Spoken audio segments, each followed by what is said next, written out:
Welcome back to FryMinis. I'm Eric, and today in our Monsters of the Multiverse coverage, we're going to take a look at the Changeling. All right, haircut update number 457. I needed a change. We went with a hat. I've got a really big head. It's hard to find a good hat that fits. This, one of my favorite YouTube channels, Gallant Goblin. Shout out Theo and Grady. Awesome. If you like minis and lots of stuff that I don't know about, including Pathfinder and 1 billion different Kickstarters, check out Gallant Goblin. But look at this hair. This is unruly, unkempt. It's getting too long. We need to figure out a way to take care of the situation. Okay, so the Changeling.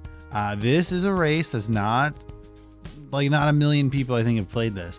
It's a strange race that has basically disguised self that it can transform, and in a game that can make a huge impact, depending on how much a player wants to really lean in on it. But there's a cool kind of lore here, and this book I think has more lore in it than any of the other races we've covered so far. So I'm pretty excited about that. Changelings are cool, I think. Okay, so let's take a look at the Changeling. With ever-changing appearances, changelings reside in many societies undetected. Each changeling can supernaturally adopt any face they like. For some changelings, a new face is only a disguise. For other changelings, a new face may reveal an aspect of their soul. The first changelings in the multiverse appeared in the Feywild, and the wondrous, mutable essence of that plane lingers in changelings today, even in those changelings who have never set foot in the Fey realm. Each changeling decides how to use their shape-shifting ability, channeling either the peril or the joy of the Feywild. Sometimes they adopt new forms for the sake of mischief or malice, and other times they don a new identity to right wrongs or delight the downtrodden. In their truest form, changelings appear faded, their features almost devoid of detail. It is rare to see a changeling in that form, for a typical changeling changes their shape the way others might change their clothes. A casual shape, one created on the spur of the moment with no depth or history, is called a mask. A mask can be used to express a mood or to serve a specific purpose and then might never be used again. However, many changelings develop identities that have more depth, crafting whole personas complete with history and beliefs. A changeling adventurer might have personas for many situations, including negotiations, investigation, and combat. Personas can be shared by multiple changelings. A community might be home to 3 healer changelings, with whoever is on duty adopting the persona of Andrea, the gentle physician. Personas can even be passed down through a family, allowing a younger changeling to take advantage of contacts established by the persona's previous user. I think that's really cool.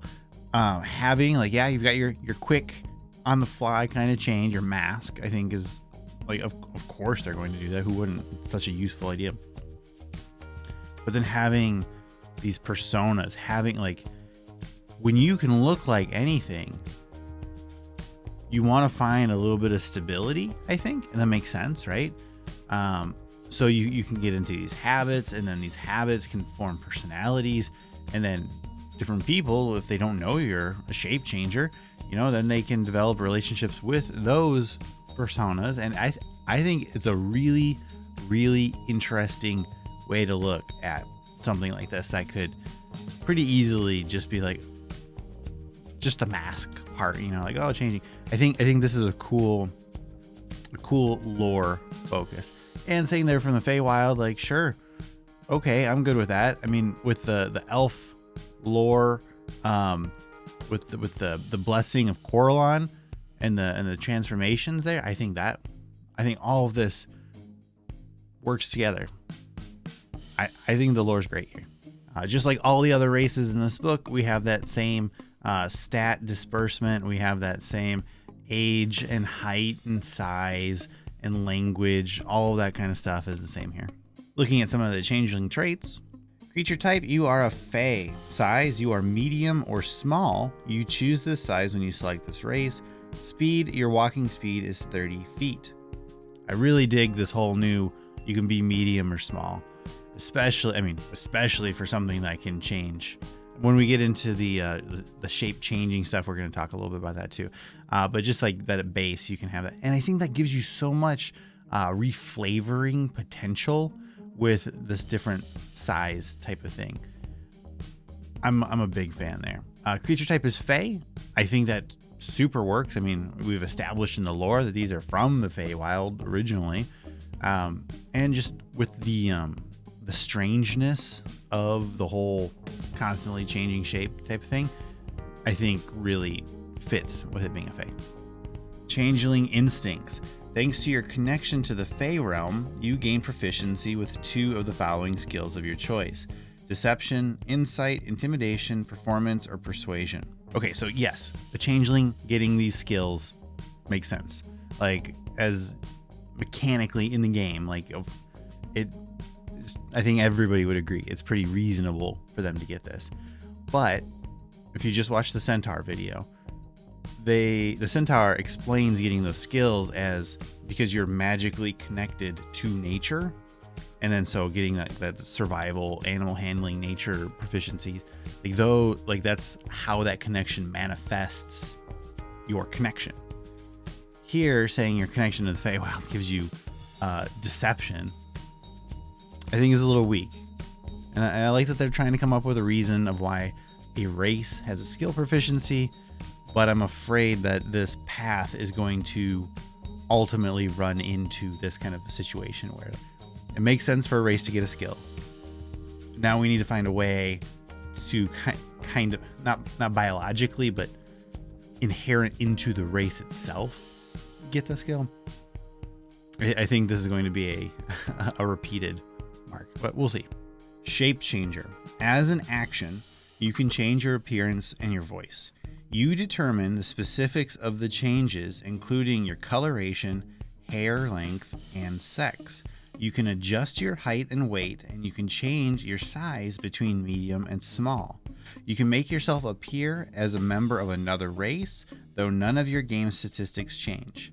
You can't duplicate the appearance of an individual you've never seen, and you must adopt a form that has the same basic arrangement of limbs that you have. Your clothing and equipment aren't changed by this trait.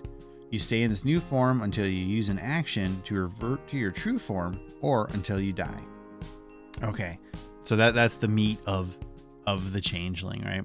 So you can go up, you can go medium, you can go small, male, female, whatever.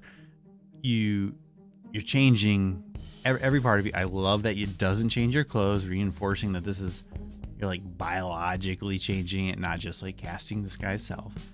And I really think it's interesting that you have to change back to your normal form. And I think that might help with a lot of shenanigans. I mean, it's only an action to do, so it's not a big deal. But imagine like if you're walking in a bar or something, and it's a crowded bar, and you've got your target here, and you're trying to like come at them from a bunch of different angles to whisper in their ear or something of like, oh, here's a rumor.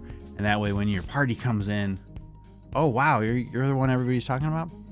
Stuff like that might be limited I think in a good way, by needing to go back and forth, just making it a little bit more of a not a limiter, but keeping it constrained a little bit. I think all that's fair. So Changeling, I think Shape Changer, the feature is very cool. I still think it could either be incredibly powerful if somebody but depending on the player, on how much they want to use this, on how much they want to be tricky and use this. It's one of those things, kind of like Lucky with a halfling, or the halfling luck, but you know what I'm talking about. Or I mean, heck, even the Lucky feat, where it is super cool and just in a vacuum, like, oh, it's cool. But if somebody is trying to use it every single game, every single interaction, it can just become laborious in the game of trying to handle it. And you can have fun, and I really like the idea of those personas here, right? So that way and this is like real world playing the game. Your player, if they come up with like 3 or 4 or whatever personas, They're like, oh, I'm going to do this person and this person and this person. That way the group can expect it a little bit and you can get kind of in that groove with it, where every single time it's a whole new thing. You're going to take up game time explaining what you look like. You're going to take up game time coming up with an accent. You're going to take up game time just being a little silly with it. And stuff like that, while fun in theory and as a one-off, isn't a big deal. I just think the repetition of it can have some real-world impacts. But ultimately, I think this is a really cool race. I like the Changeling. I'm happy with the lore. I think the art was really cool too. What do you think of the Changeling? Let me know in the comments. Check out the playlist. Find us over at FryMinis.com. Please subscribe. Hit the like button. I'm telling you to do everything you already know to do. Thank you for watching.